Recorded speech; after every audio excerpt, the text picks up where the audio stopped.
副局，我一直都好關心呢個安老業嗰啲人手問題，所以同業界咧都有好密切嘅關係。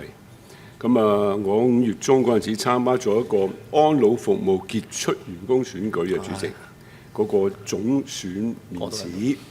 咁啊，副局嗰陣時咧，你都仲係評判添，我同你一齊嘅。咁啊，最近問過啲業界，咁佢哋話自從你推動咗呢個樂齡科技同埋社署話會增設等同登記護士屬資歷架構第4級嘅護理保健師之後呢，佢哋真係話多咗好多後生仔肯入行啊，因為佢哋唔想入最低嗰層啊嘛，一路都冇興趣嘛。咁你俾佢喺中間插入去呢，佢哋係好啱佢哋嘅。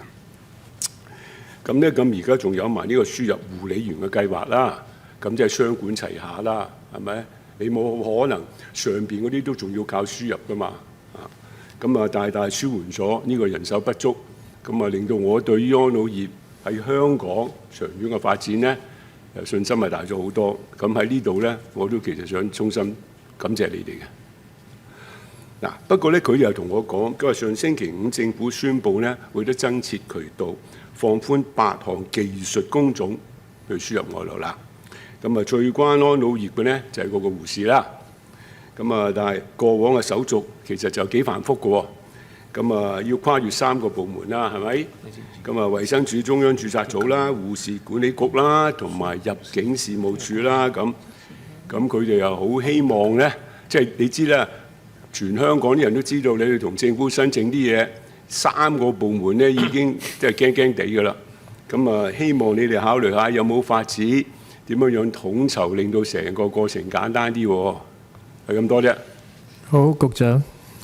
多謝主席。主席當然我哋好多謝阿田議員反映翻業界情況啦。呢個我哋即係確實希望如果真係不得已要去輸入一啲嘅非本地嘅一啲勞工嘅話咧，我哋都希望本地人可以做得比較高一啲，然後透過補充最基層。咁又因為有其他地區咧就會可能倒翻轉，就會可能係中層或者係高層咧係由外面嘅人嚟做咧，其實對於成個社會穩定不太理想嘅呢個係。咁所以呢個我哋希望朝住呢個方向去發展。當然啱啱講阿田議員講到嗰個技術專才嗰個輸入咧，呢個係整體我哋係一個連帶其他8個工種一齊去處理嘅。咁就我哋整體個總人數限額咧係1萬個，然後咧係我哋防止某一個行業特別多人申請咧，我哋限咗咧某一個行業最多係3000，所以你唔但係你記住8個同平均分係1250嘅啫，所以而家係最多係有個3000，同埋我哋限定係40歲以下啦，希望佢哋係喺香港比較長遠咁去發展嘅。咁我哋呢個會透過護士管理局去認定某一啲嘅課程係睇過係合理，係可以係認可咧，咁佢哋就會喺香港有個特別嘅註冊嘅資格咧，喺公立醫院同埋院舍去翻工。咁所以咧，我諗呢個都係同我哋香港本地我哋個本地資助護士培訓係互相一齊要做嘅。咁希望咧可以係本地都有護士嘅供應，都唔夠嘅話都可以喺其他地方去補充咧。我哋係技術專才係呢個需要嘅。多謝主席。唔係最緊要簡化個程序啫，係咁多嘅。我知道，我哋再同護士管理局再傾傾嘅。多謝主席。